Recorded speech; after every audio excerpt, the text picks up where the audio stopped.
बहनों और भाइयों, हम सब जानते हैं भारत की परंपरा प्राचीन काल से ही ज्ञान के प्रति आग्रही रही है। ज्ञान की ये परंपरा श्रीमद् भगवत गीता में भी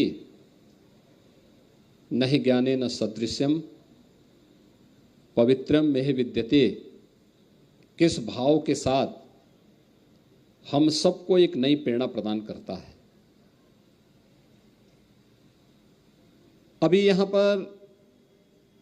नेशनल बुक ट्रस्ट के अध्यक्ष प्रोफेसर मिलन मराठी जी ने जो बातें कही, एक चैलेंज हम सबके सामने जरूर आया है और वो आया है कि आज के इस डिजिटल युग में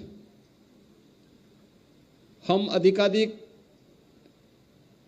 स्मार्टफोन में कैद होकर के रह गए हैं। टेक्नोलॉजी का इस्तेमाल पहले मनुष्य करता था, अब वहां उस स्थिति पर हम पहुंच रहे हैं जब टेक्नोलॉजी हमारा इस्तेमाल करने लग गया है और हमें इससे बचना होगा। एक एवरेज युवा के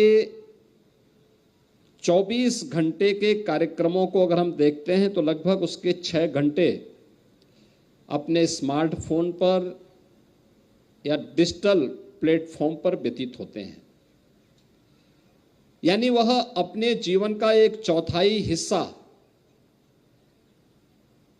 वह अगर किसी सार्थक प्रयास के लिए लगाएं तो उसके लिए भी, उसके स्वास्थ्य के लिए भी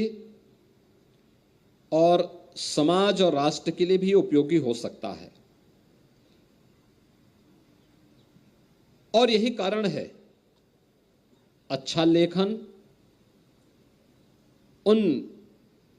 अच्छे लेखकों की कृतियों के प्रति आम जनमानस का जो रुझान होना चाहिए, उस रुझान में कमी देखने को मिली है। हमें फिर से ऐसी कालजयी रचना को आगे बढ़ाने के लिए लेखकों को भी प्रोत्साहित करना होगा और साथ साथ पाठकों को भी उसके प्रति जोड़ने के लिए तैयार होना होगा। और इसीलिए मैंने अभी कुछ देर पहले जब हम लोग यहाँ पर बच्चों के साथ मेरा संवाद चल रहा था तो मैंने उनसे यही कहा, प्रयास होना चाहिए परंपरागत पाठ्यक्रम के साथ साथ कुछ ऐसी रचनात्मक पुस्तकों को भी हम बच्चों को दें जो उसके मन में एक नई भावना का जागरण कर सके। याद रखना, भारत की जो परंपरा थी मूल रूप से वह श्रुति परंपरा थी, श्रवण की परंपरा थी। एक कालखंड के बाद हमारे ऋषि परंपरा को इस बात का एहसास हुआ होगा कि एक समय ऐसा भी आएगा कि जब लोग इस परंपरा के प्रति उतना आग्रही न बन पाए तो यही लखनऊ के पास सीतापुर के नैमिषारण्य में भारत की पूरी वैदिक ज्ञान की परंपरा को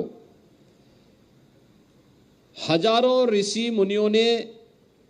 अपने चिंतन से, अपने मनन से एक लिपिबद्ध स्वरूप दिया था